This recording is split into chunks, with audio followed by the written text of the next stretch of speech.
कहा गया है सुना गया है कोई न बोले, कहा गया है सुना गया है कोई न बोले, ज़बां दराजों को मशवरा है कोई न बोले, अजीब लुकनत पसंद हाकिम से वास्ता है, अजीब लुकनत पसंद हाकिम से वास्ता है, जो चाहता है जो सोचता है कोई न बोले। हमारी दाईं तरफ इस सदी का सबसे बड़ा फकीर सोया हुआ है। मैं उनकी समाधि से बिल्कुल करीब खड़ा होकर के संकल्प सत्याग्रह में मेरी आंखों के सामने तपती दोपहरी में बड़ी तादाद में मौजूद कांग्रेस पार्टी के सिपाहियों को सलाम करता हूं। नवरात्रि चल रही है, रमजान चल रहा है, मैं रोजे की हालत में हूं। आप तमाम साथी ऐसे होंगे जिन्होंने नवरात्रि के व्रत रखे होंगे और इस पवित्र सप्ताह के बीच में हम खड़े हैं एक हाकिम की सनक के से उपजे हुए एक फैसले के खिलाफ। दोस्तों, भारत के लोकतंत्र के लिए एक मुश्किल लम्हा है ये। याद करिए, जब हाकिम की सनक की वजह से आप लाइनों में लग करके अपने पैसे बदलवाने के लिए बैंकों के साथियों से विनती कर रहे थे, चरौरी मिन्नत कर रहे थे, तब सबसे बड़ी आवाज बन के कौन बोल रहा था? राहुल गांधी। नतीजा क्या निकला? उनकी एसपीजी सुरक्षा वापस ले ली गई। याद करिए, जब गब्बर सिंह टैक्स लगा करके छोटे व्यापारियों को बर्बाद करने का सपना पाला था इस सरकार ने, तो सबसे मजबूत आवाज बन के कौन बोल रहा था? राहुल गांधी। नतीजा क्या निकला? हजारों करोड़ रुपए खर्च करके उनके पीछे ट्रोल आर्मी लगा दी गई। उनकी इमेज खराब करने के लिए जितने तरीके अपना सकती थी भारतीय जनता पार्टी उसने अपनाया। याद करिए कि जब राफेल के मुद्दे पर, राफेल में हुई लूट के खिलाफ एक अकेला शख्स पूरे देश में खड़ा होकर के चौकीदार से पूछ रहा था कि आपकी चौकीदारी का सवाल है, बताइए सच्चाई क्या है, तब उनके पीछे 55 घंटे उन्हें ईडी के ऑफिस में बिठा करके पूछताछ की गई। मेरे भाई, उस शख्स ने क्या गुनाह किया? क्या कसूर है उनका? उनका कसूर इतना है कि जब देश में नफरतें सर चढ़ करके बोल रही थी तो उस शख्स ने कहा कि मैं भारत जोड़ने के लिए अपने पैर के छालों की परवाह किए बगैर 4000 किलोमीटर चलूंगा। यह कसूर है राहुल गांधी का। यह कसूर है राहुल गांधी का कि वह एक शहीद पिता के बेटे हैं। यह कसूर है उनका। यह कसूर है उनका कि उनकी दादी ने इस देश की मिट्टी के लिए अपने खून का एक एक कतरा कुर्बान कर दिया। यह कसूर है उनका। आज भारतीय जनता पार्टी के लोग हाउस में खड़े होकर के, सदन शुरू होते ही 1 मिनट भी सदन नहीं शुरू हुआ रहता था और खड़े होकर के राहुल गांधी माफी मांगो के नारे शुरू कर देते थे। किस बात की माफी? क्योंकि वो भारत जोड़ रहे हैं, वो लोकतंत्र को बचाने की बात कर रहे हैं। अरे भाजपाइयों, माफी तो आपको मांगनी चाहिए। 15 लाख के झूठे जुमले के लिए माफी मांगो, बढ़ती हुई महंगाई के लिए माफी मांगो, अच्छे दिन के झूठे वादों के लिए माफी मांगो, लोकतंत्र को कुचलने के लिए माफी मांगो, महंगाई के खिलाफ माफी मांगो, 400 का सिलेंडर 1100 रुपए करने के लिए माफी मांगो, 58 रुपए का पेट्रोल 100 रुपए का करने के लिए माफी मांगो, हिंदू को मुसलमान से लड़ाने के लिए माफी मांगो, सिख को ईसाई से लड़ाने के लिए माफी मांगो। माफी तो तुम मांगो। और अगर तुम ये कहते हो कि राहुल गांधी ने विदेश में जाकर के भारत का अपमान किया, तो प्रधानमंत्री जी, मैं आपसे पूछना चाहता हूं कि जब दोहा में, शंघाई में, कैलिफोर्निया में, अमेरिका में खड़े होकर के आप कह रहे थे कि भारत तो सपेरों का देश है, भारत में पैदा होना तो पाप है, प्रधानमंत्री जी, माफी तो आपको मांगनी चाहिए। मैं आज प्रियंका दीदी को सुन रहा था, मेरी आंखों में आंसू थे उनका भाषण सुन करके। पिछले कुछ हफ्तों में 2 बार मेरी पलकें नम हुई। पहली बार तब हुई जब हम संसद भवन से तमाम सांसद निकल रहे थे और एकाएक हमने सीपीपी ऑफिस में देखा कि राहुल गांधी जी को 2 साल की सजा दे दी गई। उन लम्हों में मेरी आंख में आंसू थे। मैं शायर हूं तो मैं भावुक हूं, शायद इसलिए मेरी आंखें नम हो जाती हैं ऐसे लम्हों में। आज जब प्रियंका जी बोल रही थी तो मैं उन्हें सुनकर के भी मैं नम हो गया। यह जुल्म है कि जुल्म को कहता हूं साफ जुल्म। यह जुल्म है कि जुल्म को कहता हूं साफ जुल्म। क्या जुल्म कर रहा हूं? मुझे मार दीजिए। जो जख्म बांटते हैं उन्हें जीस्त पे है हक। मैं फूल बांटता हूं, मुझे मार दीजिए।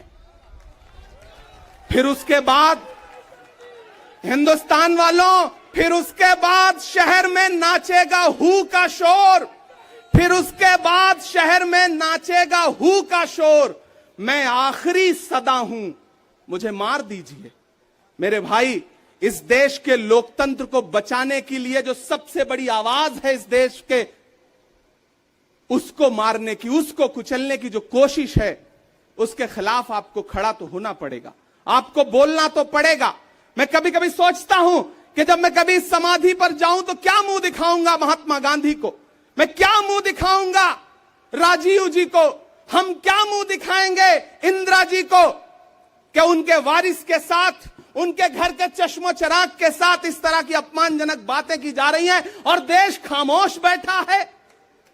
सवाल आपसे है, सवाल यहां बैठे हुए लोगों से नहीं है, सवाल आपसे है जो आप कांग्रेस की मोहब्बत में यहां आए हुए। मैं आपको सलाम करता हूं, मैं जानता हूं आप राहुल गांधी जी से मोहब्बत करते हैं, कांग्रेस पार्टी से मोहब्बत करते हैं, प्रियंका दीदी के सम्मान में आए हुए हैं, खड़गे साहब के सम्मान में आए हुए हैं, मैं जानता हूं, वरना इस तपती दोपहरी में व्रत रख के, रोजा रख करके कौन परेशान होने के लिए आता। आपको मोहब्बत है पार्टी से, लेकिन नया पाने की चाहत में पुराना छूट जाता है। तुझे अपनाऊं तो मुझसे जमाना रूठ जाता है। मोहब्बत पढ़ने लिखने में बहुत आसान है, लेकिन मोहब्बत को निभाने में पसीना छूट जाता है। मैं जानता हूं कि आप पसीने के बीच भी, आप तपती दोपहरी के बीच भी यहां बैठे हैं। क्यों?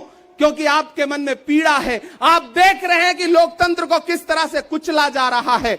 मेरे भाई, ये एक मुश्किल वक्त है। मैं इस मंच पर खड़ा होकर के, गांधी समाधि के इस मंच पर खड़ा होकर के पूरे देश का आह्वान करता हूं कि अब समय राहुल गांधी के सत्याग्रह का नहीं है। अब राहुल गांधी जी से आगे बढ़ करके देश के एक एक व्यक्ति के ऊपर बात आ गई है। एक ऐसी आवाज जो आपके लिए संसद में बोल रही थी, कसूर क्या था? उन्होंने प्रधानमंत्री जी के भ्रष्टाचारी मित्रों के खिलाफ आवाज उठाई। उन्होंने पूछा कि 20,000 करोड़ रुपया कहां से आया अडानी की कंपनियों में। उन्होंने पूछा कि नीरव मोदी ने, ललित मोदी ने, मेहुल चौकसी ने जो इस देश को लूटा है, उसका जवाब प्रधानमंत्री जी को देना पड़ेगा।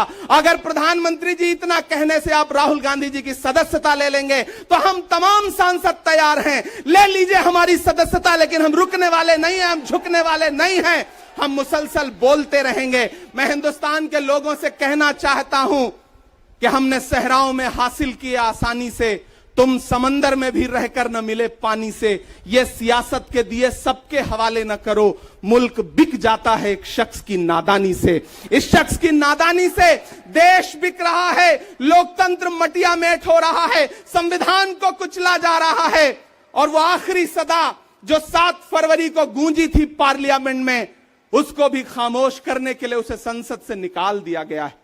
मैं देश से कहना चाहता हूं कि उन्होंने राहुल गांधी जी को संसद से निकाल दिया है। देश सुने इस बात को कि नरेंद्र मोदी जी और उनकी सरकार ने साम दाम दंड भेद इस्तेमाल करके राहुल गांधी को संसद से निकाल दिया है। अब देश के ऊपर फैसला है, उन्होंने संसद से निकाला है। देश के लोगों, राहुल गांधी को अपने दिल में रखो, अपने दिल में बिठाओ, निकलो पूरे देश में, करो सत्याग्रह। देखते हैं इस हुकूमत की तानाशाही में कितनी ताकत है। अगर कांग्रेस का एक एक कार्यकर्ता जो अपने घरों पर कहीं बैठा हुआ है, मैं उससे भी आह्वान कर रहा हूं कि राहुल गांधी से बढ़कर के ये मसला इस देश के लोकतंत्र तक आ गया है, इसे बचाइए। और राहुल जी शायद अपने घर पर होंगे, यहां हम हजारों की तादाद में उनको समर्थन देने के लिए जुटे हैं। मैं तो बस इतना कह रहा हूं कि मेरे भाई, आपको एक बात समझनी है, और वो ये है कि इस मुश्किल वक्त में हमें राहुल जी से ये कहना है कि लहू में भीगे तमाम मौसम गवाही देंगे कि तुम खड़े थे। एक आखिरी नज्म सुना करके मैं आपसे विदा लूंगा कि लहू में भीगे तमाम मौसम गवाही देंगे कि तुम खड़े थे। शहर का सूरज गवाही देगा कि जब अंधेरों की कोख से निकलने वाले ये सोचते थे कि कोई जुगनू बचा नहीं है, तो तुम खड़े थे, तुम खड़े थे। तुम्हारी आंखों के ताकचों में जलती मशालों ने नई मनाजिल हमें दिखाई। तुम्हारे भाई, तुम्हारी बहनें, तुम्हारी माएं, तुम्हारी मिट्टी का जर्रा जर्रा गवाही देगा कि तुम खड़े थे। हमारी धरती के जिस्म से जब हवस के मारे ये सोचते थे कि सियाह जोंकों की तरह चिमटे तो तुम खड़े थे। तुम्हारी हिम्मत, तुम्हारी अजमत और इस्तकामत तो वो हिमालय है कि जिसकी चोटी तलक पहुंचना न पहले बस में रहा किसी के, न आने वाले दिनों में होगा। सो आने वाली तमाम नस्लें गवाही देंगी कि तुम खड़े थे, कि तुम खड़े थे। हम तमाम लोग, मैंने कहा ना, बहुत सारे लोग यहां व्रत रख करके आए हुए हैं, मैं रोजे से हूं। हम तमाम लोग इस देश के लोकतंत्र को बचाने के लिए राहुल गांधी जी के साथ अलल ऐलान खड़े हैं, खड़े रहेंगे और एक एक सांस तक उनके साथ खड़े रहेंगे। ये हमारा राहुल गांधी जी से वादा है। जिसे खौफ नहीं है मुरझाने का, हम उस गुल के साथ खड़े हैं। कैसा भी दौर आए लेकिन हम राहुल के साथ खड़े हैं। कल भी खुलकर साथ खड़े थे, आज भी खुलकर साथ खड़े हैं। कैसा भी दौर आए लेकिन हम राहुल के साथ खड़े हैं।